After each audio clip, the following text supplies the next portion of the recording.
Hi sir, I'm Tan Singh from Group 18 and this is our topic, the pet monitoring system. This is our group member, Chu Singh, Tenuan Johan, Jijan and me, Tan Singh. Now I will show you the background of the topic. So as we all know that pets have served the loyal companion and friends to humans. They also bring the joy and comfort to people of all ages since the ancient time. There are many benefits that pets are given to us, such as the emotional support, encourage us to have physical activity, and also even offer the therapeutic benefits. So they cause many people to have the thought to own their pets. However, most of them has some issues such as the demanding work schedule, don't have flexibility to work from home, or even bring their pets to the office. So they might find it challenging to be with pets 24 hours per day to take care of them. Additionally, there might be a situation for some pet owners to leave their pet at home for a long period because they have to travel for work or maybe attend the long period events that are not pet friendly. So as a result, there's a growing need for the pet monitoring system that allows pet owners to remotely monitor their pets and ensure their safety and good health condition even when they are not physically present to take care of them. So there are 3 problem statements for this topic. So the first one is the pet owner may not have a reliable way to monitor their pet's activity and health even when they are far away from home. The second one is the pet owner may lack a means of receiving alerts or notification when the pet is displaying abnormal behavior or maybe encountering health issue. So actually the pet can be detected with possible health issue from its feces. So it's important for the pet owner to be notified so that appropriate action can be taken.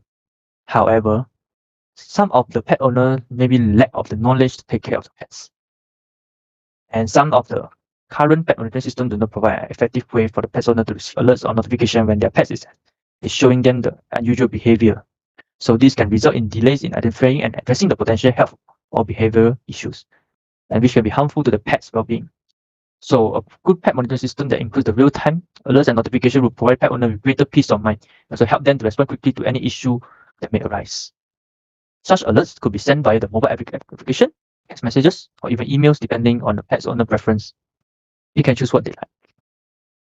So the objective of this project is to develop tools that make use of the existing cloud provider that can help pet owner to monitor pet health condition and behavior. So in this project, we make use of the Amazon Web Service AWS as a platform to provide the tools for the owner. So this will help the pet owner to monitor and collect information related to the pet, such as the behavior of the pet, the health status from the pet feces, as well as the available food and water amount left in the feeder dispenser. The pet owner will also get notified when it is detected that pet is having some abnormal behavior or possible health issue. So besides that, we'll help the pet owner to visualize the data that have been uploaded to the cloud so that the pet owner is allowed to monitor all the information clearly in the dashboard provided. That's all from me. Hi, I'm Kasim. This is our architecture diagram for smart pet monitoring system. We have proposed to use 10 AWS services in our solution, such that AWS IoT Core is utilized to connect the pet feeder dispenser to the cloud to store the sensor data into the DynamoDB. And the AWS IoT event service is used to trigger the IoT camera to capture the images when there is a weight detected from the pet litter box sensor. And both the images that are captured from the IoT camera will be stored into the Amazon S3 bucket, and this will trigger AWS Lambda to analyze the image with the help of Amazon Recognition Train Model. And all the data generated will be stored into the DynamoDB. Any new item stored into the database will trigger the AWS Lambda to process with the data. If certain condition is found, such as any abnormal behavior detected or any unhealthy pet status, as well as low level of the food amount left, then we'll be sending the alert message to the pet owner through the Amazon SNS service. Amazon Amplify is used as development platform for building the mobile application and also provides authentication function. And for the Amazon Antenna is to use to query the data from the DynamoDB and to use it in visualization from the Amazon QuickSight service. Hi everyone, my name is Daniel and I'm going to represent my group to present on the AWS Amplify. So before we start, we have prepared a Flutter apps to connect with the AWS Amplify. As you can see on the right side of the screen, we have a basic for authentication, which is email, password, and there's a confirmation page at below. So before we start, we're going to set up for the AWS Amplify console. So we go to the console and new app, we have to be an app. So in here, we're going to put on AppNet. So we're going to put on app monitoring system, which is our title, and we're going to do a confirm button. So for this, it will take some time. So during this time, we're going to do a configuration for our project for Amplify. So for those who haven't done the configuration, you can start with Amplify Eagle. So make sure you install Amplify through npm. Okay, so we have to configure it on our computers. So it may take some time to run it. Yeah. So here it requires us to sign in to our AWS account. the SBS sign in, as you can see. So we can enter continue. So here we're going to choose the region. So for us, we're going to choose on Singapore, which is Asia Pacific Southeast one. Here, this is for user creation. Yeah. So for here, you're going to create your own user and giving them permission. So I've created my own user in here. So username is Daniel. So we have to continue. In here, we have to put on the access key ID. How do we get the access key ID? So we can go to the security credential tab and scroll to the second one, which is access key. We have to create one access key, which is CLI. Next, create access key. So you get access key, which is access key and secret access key. So we have to paste these two keys into the, like at the terminal. So yeah, and another one is secret access key. I can't something. Yes. So yeah, so for file name, we're going to set it for default. So let's go back to see how our amplify working. Okay, as you can see, we have done the AWS Amplify console. So we can launch our studio here to get to the Amplify console. And here we're going to do all those deployment stuff, configuration stuff. Okay, so we're going to go into authentications. Yeah, as you can see, it had automatically chosen email for our login. And we can also do some protection password. So for this example, I have to set up. So I just put any length character, with a minimum of 8. Yeah, so I can press on the deploy and confirm deployment. So here it will take some time, which is quite a few minutes to log in. Yeah, as you can see, we have done the deployment, and here will be an address. Go to pull it, so you can copy it, and back to our Android Studio, you can paste it and run it. So it will pull all the data for this deployment. Yeah. Then you see you put up a login browser to let us to press on the login for the Amplify. Yeah, so we'll choose some yes, and then we continue automatically and we close it. Yeah. So in here we'll choose some setup. So for the default editor, we'll choose Android Studio. And our type of pod, we're going to choose Plato. And where we're going to store our configuration file. So this is our Amplify configuration file. So let's choose it in our library. So we just press on that enter. What's even known. So you put the Amplify tool. So you pull all details down. So it requires us to log in again.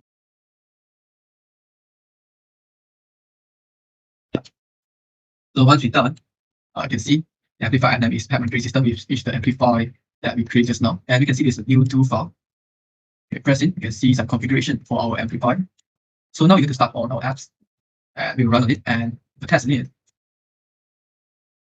As you can see, the apps are built. And to have a try on the authentication, we're going to use Campbell temporary email.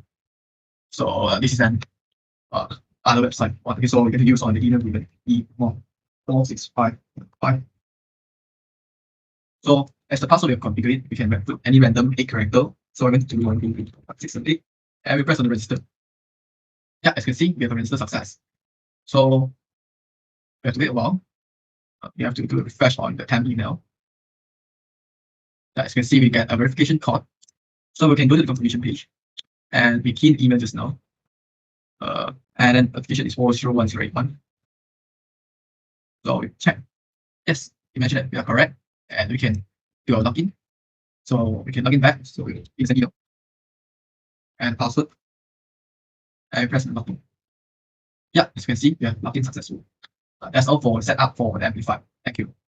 All right. I'm going to show for the SNS setup. So we're going to get to the SNS dashboard. So we get the topics and create a new topic. So we get the standard. So we randomly give it a standard topic name like task and create a topic. So in here, we're going to add the user they're going to subscribe for this. So we're going to create subscriptions. And we have to choose email as our protocol. And we have to input email. So we're going to use temp email. So basically, the email given by temp email. So we're going to copy it and we're going to paste it. So we're going to create a subscription. So when the subscription has been done, then we have to, there's a status which is pending confirmation. So we have to get to our email and see, oh, there's a confirmation pending us. So yeah, so we have to click on the confirm subscriptions. Yeah, we have subscribed to it. So yeah, we can get back and we can refresh it. And we can see, oh, status has changed to confirm. So now we get to back to test and we can try to publish an email. So we will write a topic like pet current system task. And we give a role message like tasking 1, 2, 3, 1, 2, 3, 4, 5. Then the publish message. Yeah, as you can see, the message is published. And you can check out our email. And yeah, we can see there's an email from SNS with the subject of pet entry system test that we wrote just now. And the subject is testing 1, 2, 3, 4, 5. Yeah, that's it for the SNS. Thank you.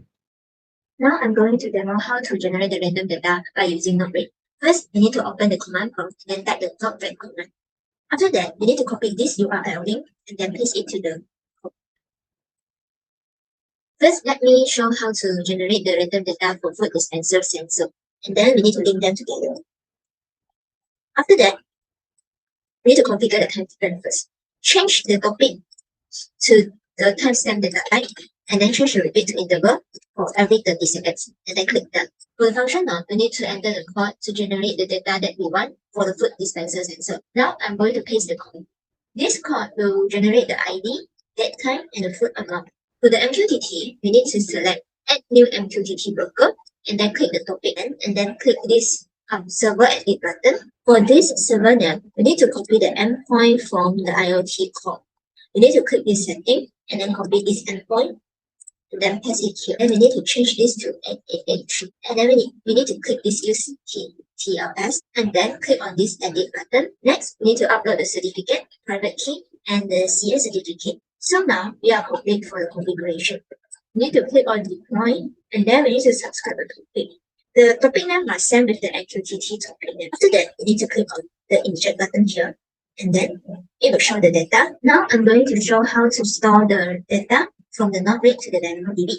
By doing this, you need to create the rules. You need to fill in the rule name and the rule description. Click next. This is the SQL statement to store the data from NotRate to DynamoDB. And then we click next. For the actions, we choose the DynamoDB v2, and then the table name we choose pet. We need to create a new rule, so the rule is created successfully. Now we need to create the IoT events detector models. This model is used to trigger the camera when there is a wave in the detector box sensor. So now I'm going to create the detector model. We need to click these actions and then import detector model. This is a JSON file I created. It will detect if the feces wave is more than 10, and we need to import this JSON file to our detector model. After we import the model, then we click on publish. Then the detector is created successfully. Hey, I'm Kasim, and now I will show the demonstration on the Amazon DynamoDB by creating a table. You need to input the name for the table and also input the partition key as the primary key and choose the data type. And for the table setting, we'll be choosing the default setting and to create the table. We already created 3 tables with pet behavior, and also pet hub. For the Amazon S3, we need to create a bucket and enter the bucket name and select the AWS region. For the object ownership, we'll be choosing the ACL disable and block all the public access and disable the bucket versioning to create a bucket. This S3 bucket will be storing the images that are captured from the IoT camera and to be used to analyze with the recognition tree model. We have already created several buckets, such as the pet hub bucket that will be storing the pet feces images. And when we click the upload, we can add the file images and click upload the object. We also created another 2 buckets, which will be storing the dataset, and it will be used to train the recognition model. For the Amazon recognition service, it will be used to classify the images and identifying the pet behavior status and also the pet health status. Click the use custom label to train a new model by creating the project and enter the project name to create the project. And then we need to create a dataset and choose start with a single dataset. And we import the images from the S3 bucket that are containing all our dataset. And click the automatic labeling so that all our dataset images will have a label. After we have created the dataset and add the label, then we can start to train our model. And this will take some time. In our project, we have already created 2 custom label model, which are behavior classified model and also health classified model. In our health classified model, we have trained the model with the pet feces images to differentiate either healthy or unhealthy status by classifying the color of the feces.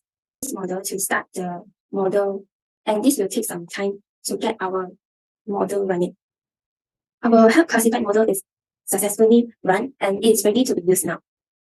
For the AWS Lambda function, we click the create function, select the author from sketch, and input the function name. We'll be selecting Python 3.8 version, and other setting will remain as default, and we can choose to create the Lambda function. In the health status recognition Lambda function, it will be triggered by the object uploaded from the S3 bucket, and it will process the image into our recognition train model.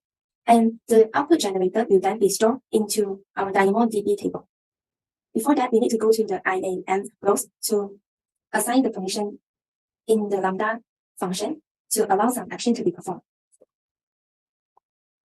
Add the permission for the full access for the Amazon S3 service and for the recognition and also DynamoDB full access permission. Back to the Lambda function, we need to add a trigger and we need to select for the S3. And we need to also select the bucket. Inside the code source, we need to get the latest image from the specific Amazon S3 bucket, and then pass the images into our Amazon recognition custom label model to help us to analyze the image. And the detected label, as well as other information such as the image ID, date time, and the confidence value will be stored into our DynamoDB table, which is the pet help table. So click the test button to run the Lambda function, and it will show that the label is detected and successfully stored into the DynamoDB. Let's go to the DynamoDB table, which is pet help, to see the data. Image 7 data with the health status healthy brown, and the confidence value and also the date time are successfully stored into the table. AWS Lambda function, we have created pet food SNS and also pet behavior SNS, as well as pet help SNS. The Lambda function will get the data from the DynamoDB table and check with certain parameter to check whether the pet had encountered any health issue or encountered any dangerous behavior, and also to check if the available of food amount left in the pet feeder dispenser is getting low. And after getting this data, the function will help to notify user by sending the message from the SNS service. This is one of the examples of the email that's sent to the pet owner, alerting the owner that the latest pet behavior status is dangerous in terms of aggression. So in the Lambda function, it will only alert the pet owner with two conditions, either aggression or found out that it's dangerous in terms of the situation. For the pet health status, the SNS service will be sending the alert message to the owner, mentioning that the health status is unhealthy and with the possible health issue. So in this case, it's mentioning that possible health issue of the pet is bleeding in stomach. We'll be checking with several colors of the feces, such as green color is indicate upset stomach, yellow color indicate liver or pancreas issues, and red color is for bleeding in colon. We also alert the pet owner that the food amount left in the pet feeder dispensers is low, and we will check the condition. If it is less than 200, then we will be sending the SNS message to the pet owner. That's all for the demonstration. Thank you.